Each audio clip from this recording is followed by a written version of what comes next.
গ্রেপ্তার জাহাঙ্গীর খান। আপনাদের জানিয়ে রাখি যে পালিয়েও রক্ষা নেই পুষ্পার, অবশেষে গ্রেপ্তার জাহাঙ্গীর খান। গ্রেপ্তার জাহাঙ্গীর খান, এবার নেপাল সীমান্ত থেকে গ্রেপ্তার জাহাঙ্গীর খান। জাহাঙ্গীর খানকে গ্রেপ্তার করা হলো এসটিএফ এর জালে। জাহাঙ্গীর খান গ্রেপ্তার। জাহাঙ্গীর খান, পালিয়েও রক্ষা নেই পুষ্পার।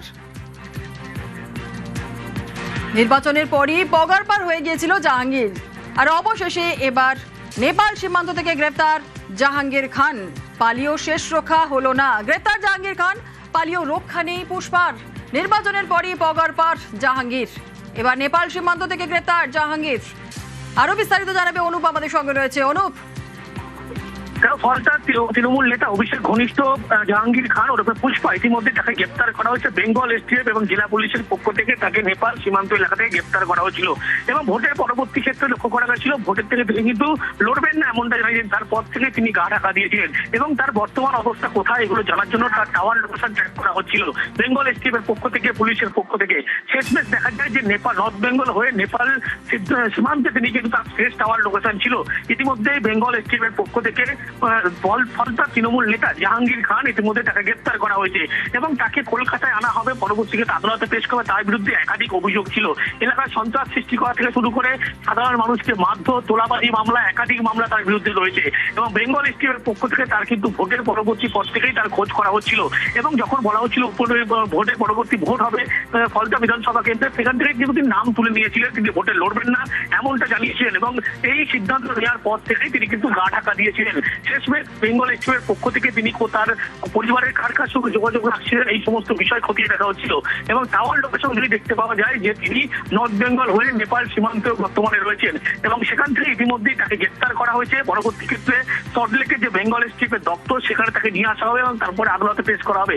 ইতিমধ্যে বেঙ্গল এসটিএফ এর পক্ষ থেকে জাহাঙ্গীর খান তৃণমূল নেতা অভিষেক ঘনিষ্ঠ তাকে ইতিমধ্যে গ্রেপ্তার করা হয়েছে এবং তাকে কলকাতায় নিয়ে আসার পরবর্তী ক্ষেত্রেই বলা হচ্ছে যে তাকে আদালতে পেশ করা হবে, নিজের হেফাজতে নেওয়া হবে। তার কারণ তার বিরুদ্ধে একাধিক অভিযোগ, এলাকায় সন্ত্রাস তৈরি করা থেকে শুরু করে একাধিক তার বিরুদ্ধে অভিযোগ রয়েছে, সেই অভিযোগ মামলা হয়েছিল। সেই পরিপ্রেক্ষিতে বেঙ্গল এসটিএফ এর পক্ষ থেকে জাহাঙ্গীর খান তাকে গ্রেপ্তার করা হয়েছে। একেবারে গ্রেপ্তার জাহাঙ্গীর খান। আরো একবার আপনাদের জানাই, জাহাঙ্গীর খানকে গ্রেফতার করা হলো এবং নেপাল সীমান্ত থেকে গ্রেফতার করা হলো। পালিয়েও রক্ষা নেই পুষ্পার, অবশেষে গ্রেফতার জাহাঙ্গীর। নির্বাচনের পরই পগারপার হয়ে গিয়েছিল জাহাঙ্গীর, নেপাল সীমান্ত থেকে গ্রেফতার জাহাঙ্গীর। বেঙ্গল এসটিএফ এর জালে ফলতার ত্রাস, অবশেষে ফলতার ত্রাসকে গ্রেফতার করা হলো। গ্রেফতার হলেন জাহাঙ্গীর খান।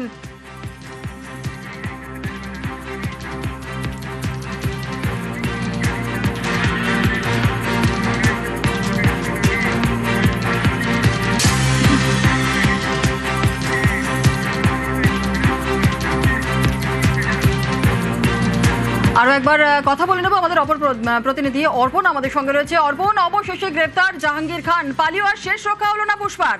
অর্পণ, একদমই, দেখো তাকে ইতিমধ্যেই এসটিএফ তাকে নিজের হেফাজতে নিয়েছে এবং তার বিরুদ্ধে প্রথম থেকেই আমরা বলেছিলাম যে তার বিরুদ্ধে ফলতা থানা সহ ডায়মন্ড হারবার পুলিশ জেলার একাধিক থানায় শুধু মারধর নয়, তোলাবাজি এবং সেখান থেকে সরকারি যে সম্পত্তি সেই সম্পত্তি বিক্রি করে দেওয়া এবং সরকারি যে নয়নতলী সেটা ভরাট করা, মানুষকে হুমকি দেওয়া, মারধর এবং খুনের চেষ্টার মামলাও রুজু করেছে পুলিশ।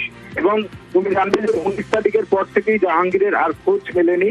জাহাঙ্গীরের বিভিন্ন সময় আমরা বাড়িতে গিয়েছি, গিয়ে তার খোঁজ চালাবার চেষ্টা করেছি, কিন্তু সেখানে জাহাঙ্গীরকে খুঁজে পাওয়া যায়নি এবং তিনি গা ঢাকা দিয়েছিলেন। পরিবারের তরফ থেকেও কিন্তু কোনো রকম মুখ খোলা হয়নি এবং রাজ্যে যখন উপনির্বাচনের ফল ঘোষণা হলো সেদিনও দেখা গিয়েছে যে এলাকা শুনশান। অবশেষে এসটিএফ রাতে আটক করা হয়েছে, এই মুহূর্তে তাকে নিয়ে আসা হবে কলকাতায় এমনটাই জানা যাচ্ছে এবং তার বিরুদ্ধে ডায়মন্ড হারবার পুলিশ জেলা জুড়ে যে কমপ্লেন গুলো হয়েছে সেই কমপ্লেনের ভিত্তিতেই তাকে গ্রেপ্তার করা হয়েছে এমনটাই জানা যাচ্ছে এবং ফলতা সহ যে বিভিন্ন এলাকায় বিরোধীরা বিশেষ করে বিজেপির তরফ থেকে যে অভিযোগগুলো আনা হয়েছিল এবং তুমি জানবে যে 2021 সালে যিনি প্রার্থী হয়েছিলেন বিজেপির তরফ থেকে অভিজিৎ দাস, তিনি একাধিক অভিযোগ দায়ের করেছিলেন। সেই অভিযোগের ভিত্তিতে পুলিশ ইতিমধ্যেই তদন্ত করে তার যে নির্যাস এবং